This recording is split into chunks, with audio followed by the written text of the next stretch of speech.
The Adventures of Sam Spade, Detective.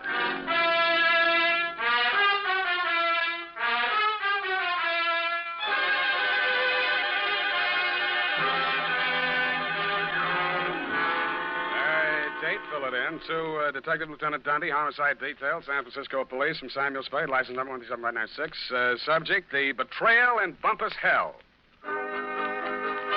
Red Gillis was a raw-boned poke from the border country. He was a stranger to Bumpus Hell, but he was no stranger to trouble. He jogged his Pinto down the narrow main street, not liking what he saw, and reined up in front of the sheriff's office. He dismounted and slapped the trail dust off his Levi's. Then he hitched up his gun belt and ambled inside. He looked at the heavy-shouldered, blue-jowled man behind the desk, and he didn't like what he saw. Neither did the sheriff, Rance Blaggett. State your business. I can do it better than that. State your business and get out, he snarled. Red smiled thinly and drawled, I'm looking for my brother. And what be your name outside of Red? Here, I can do that better than that. And what be your name outside of Red? Red Gillis's hand slid toward one of his six-shooters as silently as the sun coming up over the butte. Gillis, he sneered. Red Gillis from the Tonto Rim. That's pretty good. The sheriff's muscles tightened like steel springs and pulled him erect. Ain't no Tonto Rimmer welcome hereabouts in Bumpus Hell, he cursed. That was real good. And then the slap of 4 hands on leather was followed by the simultaneous roar of 4 6-guns. Hey, wait a minute. The sheriff... I know they're in there. Well, who is it? The sheriff is just... Mr. Spade. Miss Kelly next door. Right in the most exciting part. Mr. Spade, now see here. I won't take no for an answer. It wouldn't be neighborly. What is it, Mrs. Kelsey? Never you mind. Come along. What are you up to here, anyway? Who, me? Oh, nothing. I'm just relaxing with an apple and a good book, I that's all. don't see no apple, and the only reading matter I see is some Western trash. Trash? Now, come on. There's trouble on the 3rd floor. Well, there's trouble in Bumpus Hell. Don't you swear at me. I'm not... I know my duty, and I know your duty. Now, come on. Get moving. Ouch. Okay, let go my ear. And that, Dundee, so help me, is how it started. Effie had just read a book called How to Relax, and it said there that Western stories were relaxing, and that's how I happened to be at home at 10 p.m., writing herd on a copy of Sheriff and Outlaw, Rip-Roaring Adventures of the Old West. But Bumpus Hell hath no fury like my neighbor, Mrs. Kelsey. I left Red Gillis and the sheriff face to face and vice versa, eyes flashing and guns ablaze, and followed her meekly up to the 3rd floor.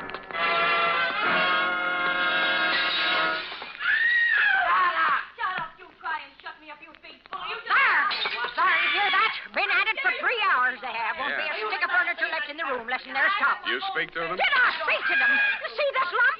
No, here, under my transformation. Oh, well, why didn't you call a cop? Well, it wouldn't be neighborly. Hit me that did. You see this lump? Yeah, you showed it to me. Put your wig back on. I'll see what I can do. And tell them about my lump. It's evident. Yeah, put it back. Hey, open up. I would not go back with you if you was the last man on the desert island. Hey, open up. Have it your own way. If I catch you without swear again, I'll tear your hair out. You had you boy, you rotter, you cheap grifter, you. Now you slam out of here before I'm forced to seek the assistance of a couple of flashy. Do not try anything fancy behind my back, you big slob. From now on, you and me is strictly on the cool beaty. Well, You on principle, rat. Hey, let go of me. Don't throw it. Hey, wait a minute. Don't I remember you from someplace? No, I'm only being neighborly. Why did you beat up on kind, nice Mrs. Kelsey? That is a gross falsehood. I did not lay a hand on the old wag. It was that odious stinker, Joe Dunigan, who was just left. And you can tell him, as from me, that I'm extremely unimpressed with his cheap threats to rub me out, and that I intend to continue on seeing Mr. Hobson or any other Johns which I care to. That's pretty good singing. Oh. Well, you better tell him that yourself. I don't imagine I'll be seeing him. You won't? Hey, wait a minute. Who are you, anyway? Just another tenant. I live downstairs. Oh, well, now I recall whom you are. You are that Seamus, which lives on the 2nd floor rear. Shamus, we call it in the radio. Seamus, would you care to come in and discuss a certain matter? Well, thanks. Another time. I got to get back to Bumpus Hell. Whoever she is, let her cool her heels for a few moments. No, you don't understand. This Bumpus is Hell. an urgent matter which I would like to hash over right now and without further delay. Well, May I invite you in for a straight slug? Well, okay, but just one. In a glass. All right, make yourself comfy. Now, say when. Just up to the lipstick mark. Here you are. Well, now to make a long story short, Mr. Spade, my name is Rosemary Fell, which remains my stage name, notwithstanding the circumstance that I am legally married to that barnacle which has just dusted this joint. Now, being as you are in the detective business... Now, wait a minute. Kindly permit me to finish, honey. Sorry, sweetheart. I'm not the type to jaw about my troubles just to pass the time of day. I'm sure you're not. I am an actress. I knew that. And although I'm low in funds, due to being between jobs right now, on account of that knothead making a scene in the last joint at which I worked... Cheap ginger ale. Just to show you how the breaks fall, Mr. Spade, Belita Wilkerson, who just happens to be about the biggest talent agent in this city, if you have the time, I'm impressed. phoned me on the telephone, and arranged an audition. She also advanced me the sum of 100 clams. 100? Which I will pay you to put the bee on that dog, Joe Dunigan, the rat. Now, which is he? What do you mean put the bee on him? Listen, Sam, that grifter has got a record as long as my arm. And what I have got on him is longer than his arm. Please. In short, I should like him thrown into the can so that I can feel safe to sing on him. Look, Rosemary, so you had a fight with Joe. You saw her. You want to pay him off. Now, Right. Why don't you just wait until morning and see how you feel Sam, then? listen to me. If that knuckle duster remains at large, I will be feeling no pain. Now, I know that from my flamboyant manner, you'd never guess it. But that is only the actress in me. In actuality, that flea intends to do me in. Oh, now, come, Rosemary. What? You disagree? Well, now, really, Rosemary. Why, you big pain in the neck. Rosemary. Drinking my... Pour that back in the bottle. Don, put it back in the bottle. Well, I'll be going now. Only trying to be neighborly. Well, back to Bumpus Hell.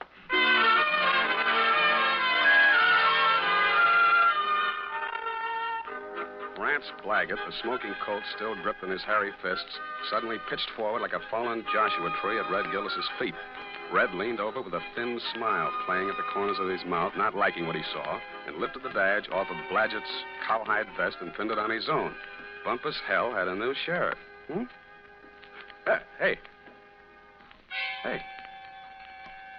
Then I heard it. It sounded like a man sneaking up a fire escape. I went over to the window, raised it, and looked up. I didn't like what I saw. An overcoated figure reached the third-floor landing and stood silhouetted against the lighted window of Rosemary's apartment. He was about the height and weight of that rat, Joe Dunigan. By the time I'd rolled out the window onto the fire escape, his right hand had come out of his coat pocket. Dunigan! Dunigan, watch it!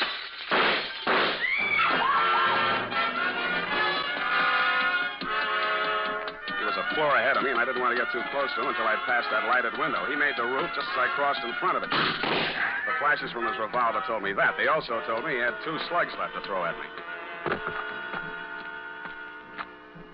The only light up there was a feeble glow from the skylight dead center. I headed for the cover of a brick chimney just to the left of it. I had 2 things in mind. The skylight was his most logical avenue of escape, and I hoped I could tease him into emptying his gun at me. It didn't work. I stuck my head out. No shots. But he did use his gun. I should have stood in Bumpus Hell. Sam, oh, what did that rat do to you, the dog? Sam, speak to me. Here, come on now. Send an Indian to Sutter's Mill. Tell the governor the sheriff of Bumpus Hell is turning in his bag. Listen, honey, you've got to pull yourself together now. Come on. These delirious Trumans will get us no place now. Come on, Sam. Yeah, I guess you're right. Come on, now. Now, do not rush things, honey. That was quite a clip he gave you. Yeah, where were you? I was combing my hair out of the window. Yeah, and he was on the fire escape, not 4 feet away. Not a very good shot, is he? No, he isn't. Oh, Sam, look at your poor little head. Here, now, let me kiss it and make it well. Wild root. Yeah, see how it gets me ahead socially and on the job? Oh, well, now, what next, Sam? Rosemary, I am going to the top now. My dander is up. Let's have a moment of silence while I put through a call to Lieutenant Thomas Dundee of Homicide. It took your boys less than an hour to locate Joe Dunigan and haul him in, Lieutenant. Rosemary's charges were not enough to hold him on attempted murder, and all I could identify was the back of his neck. But you were good enough to bag him anyway, so Rosemary and I could relax. I went downstairs to bed and started Chapter 4. Aha. Red Gillis didn't trust Curly Mallard, the foreman of the Crooked S. Aha.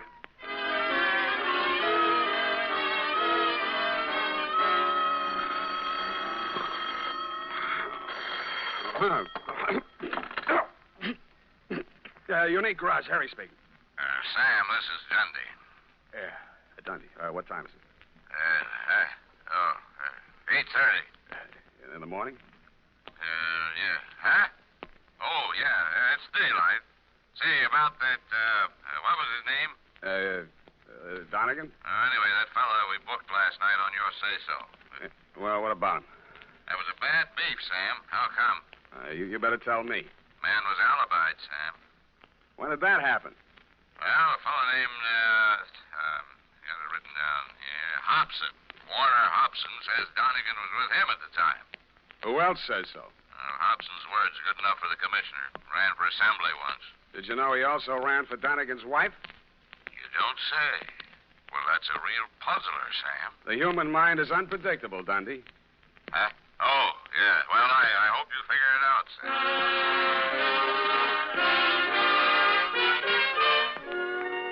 While I was shaving, I thought and thought. I wondered what Red Gillis would have done if such a situation had cropped up in Bumpus Hell. A thin smile began to play around the corners of my mouth as I climbed the stairs to Rosemary's apartment. When I got there, I didn't like what I saw. It was a note pinned to the door. It said, "Dear Sam, I have been called to do another audition. If anything crops up, you can reach me at Greystone 34292.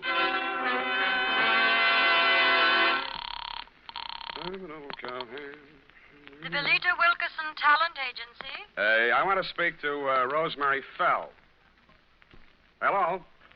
Yes, I'm still on the line. Who's calling, please? Sam Spade. I'm sorry, Mr. Spade. Miss Fell can't come to the phone. Who's in charge there?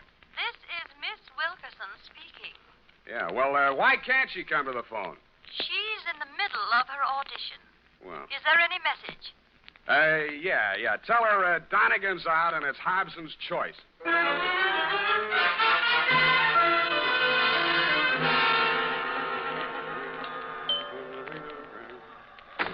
Yes? Mr. Hobson? Yes? My name is Spade. Oh, yes, Mr. Spade. Come in. Why did you phony up that alibi for Rosemary's husband, Mr. Hobson? Huh? Oh, because I knew he's not the man who fired those shots at her. Were you there? As a matter of fact, I was. Would you like to hear about it? I would. Well, first, I'd better tell you a little about myself. Now, for the past year, I've been interested in politics. If I do say so myself. Yes, I know. You ran for assembly. Come to the point. Well, in a way, this is the point. My wife's a professional woman, and her own career keeps her busy a good deal of the time. Well, like the movie magazines say, a clash of careers and so on. That's how I happened to take up with Rosemary. I didn't know she was married, and of course, when I found out, I dropped her like a hot potato. Potato, yeah. Potato. And then she started blackmailing me. Did you know about that? I still don't. Well, I think I can convince you. Go ahead. Well, I received a series of threatening phone calls from Rosemary. And I finally decided to go to Dunigan and tell him the whole story. Oh, he was as mad as a wet hen. Wet hen. Well, he said he'd stop her. And I believed he was the right man to do it. Mm-hmm. Well, last night he phoned me. He said he'd had a little caucus meeting with her and assured me I'd have no more trouble. But no sooner had I hung up that phone when she called again, making another outrageous demand. I decided then and there to take things into my own hands. So happens I'm a crack shot. And I knew that I could come close enough to frighten her without actually hurting her. You were laboring under a false impression. Huh? Oh, yes. Well, you believe me now? Up to a point. Well, I'm afraid that's all I have for you, Mr. Spade. Well, I have something for you. What's that? Look up here. You see this bruise on my head? Oh. Well, all in the game, you know. Touché. Now, hold it. I only... Lie still. I'll get it. Yeah? This is Rosemary again. Listen, now, I want to talk... Listen to me, you cheap ward healer. If you don't have that dough for me tonight, I will have no other recourse but to smear your fat puss all over the front pages. Yeah, look, Rosemary... And I am just the individual to do that. You may think you are a wolf in sheep's clothing, but in my opinion, you are nothing but a worm. Yeah, well, look... Goodbye, you rat. And rat. Hey, Rosemary. Hello. Nuts. Oh, wait a minute, Spade. Well, what did she say? You can read it in my report, along with a bill for my services.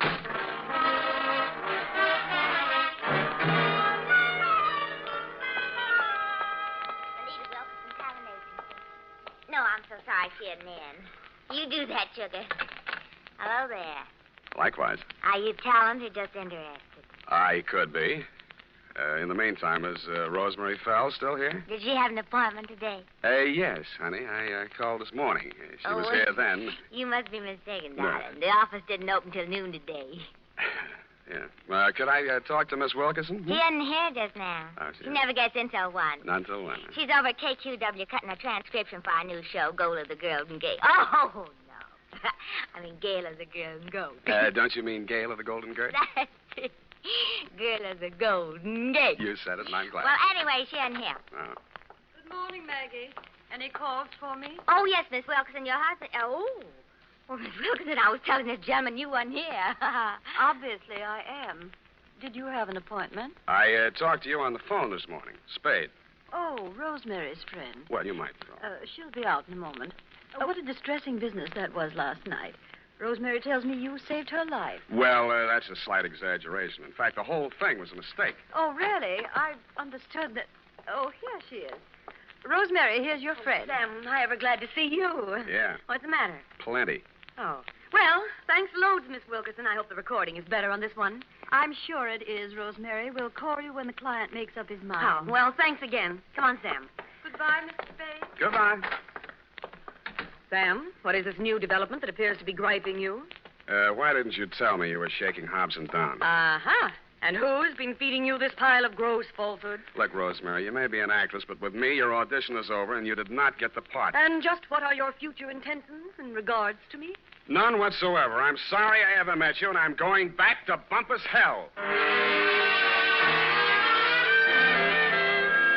I went back to the office, swiveled my chair into a comfortable position, opened the February number of Sheriff and Outlaw to page 112, Betrayal in Bumpus Hell, Chapter 5, Stampede. It was disappointing. There was a lot of stuff about bawling cattle and dust clouds and Flo and Curly standing on top of a butte, not liking what they saw, when somebody yelled, Stampede.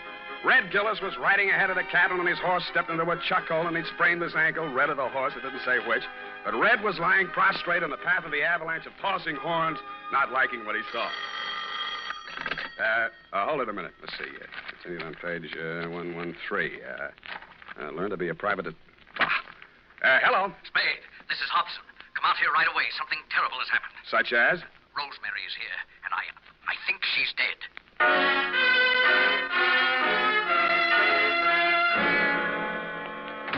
Yes. In here, Spade.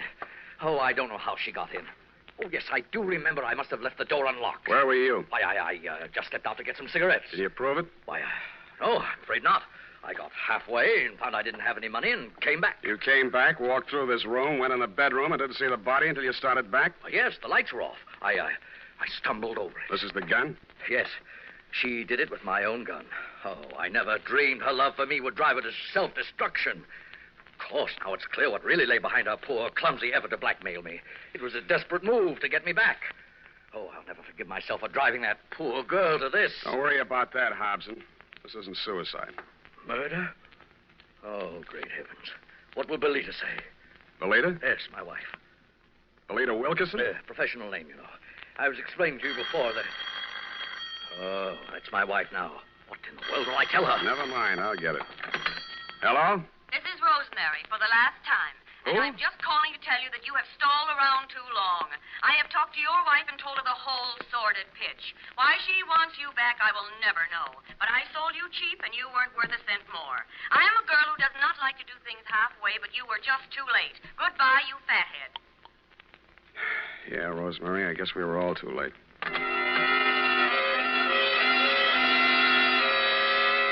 I called you, Dundee, and then, like the rat I am, made off with your prize suspect before you and your boys from Homicide arrived. We arrived at the Belita Wilkerson Talent Agency just as the boss was shutting up shop for the day. She had the recordings under her arm. All right, Belita, I'll take those. Well, what are you... Warner, Mr. Spade. Unlock the door, Belita. We're going back in. Warner, why are you... You'd better do as he says, Belita. Well, all right, but... Give me those keys. I don't...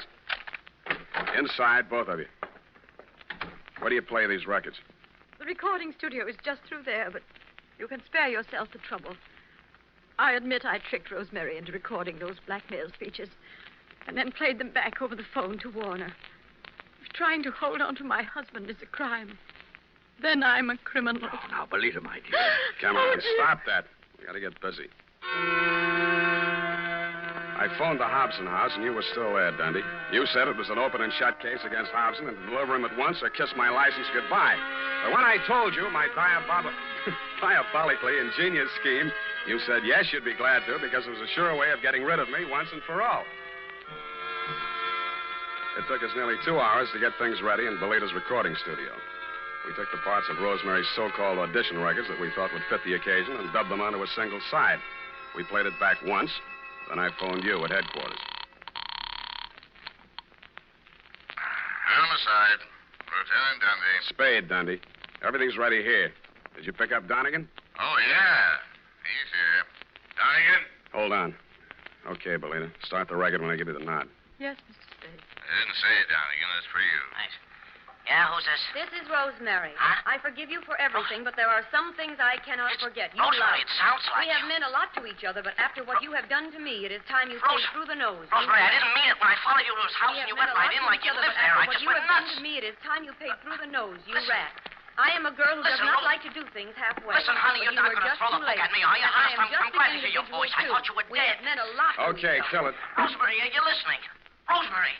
Hey, no, she's still on the line. I want to talk to her. Take him, House. Wait a minute. Take him. Sam, Yeah, Dundee. congratulations. That was a brilliant piece of work. Hey, Sam, you still on the line? Yeah, I'll be all right, Dundee. I just fainted temporarily. Say it again, will you, pal? Yeah, as I was saying, congratulations on a brilliant piece of work. Well, But I have never in all my years on the force heard of such a wild, insane, illegal, unethical, and downright cruel method of extorting a completion. thank you, Dundee. I feel better already.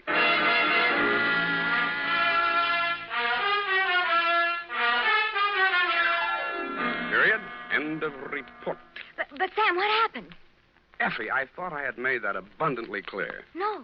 In order to discredit her husband's paramour, Belita gave her a come-on about an audition and had her play the part of a blackmailer reading lines from a script which she, Belita, had prepared, and thereupon proceeded to play said records over the telephone, well knowing that her husband would erroneously believe Rosemary to be a blackmailer in fact and would drop her like a hot spud. No, Sam, no, I don't mean Don't that. interrupt. Oh. It was my inspiration, I, Sam Spade, to use Belita's fiendish device for a higher purpose. No, Sam, no, Yes. that is what I'm... No, Sam, I meant the Western story. Betrayal in Bumpus Creek.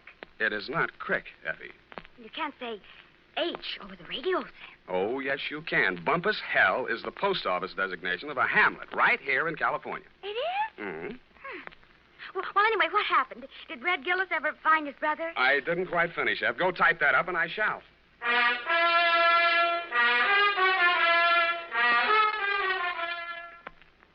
Well, here it is, Sam. Oh, Sam, what's the matter? You don't look at all well. Can't be. It didn't happen. It's a misprint. That's what it is. What, Sam? What? Maybe the writer was tired. Oh, Sam, it's only a story. That's what you think. Well, did Red Gillis find his brother? I won't tell. Oh, no, Sam, now don't be childish. Oh, well, all right. Remember the sheriff he shot on page 1? What? Yeah, it turned out to be the new schoolmarm. Oh, how ornery. A woman, huh? Nice, Sam. Get off. Good night, sweetheart. This is the United States Armed Forces Radio Service, the voice of information and education.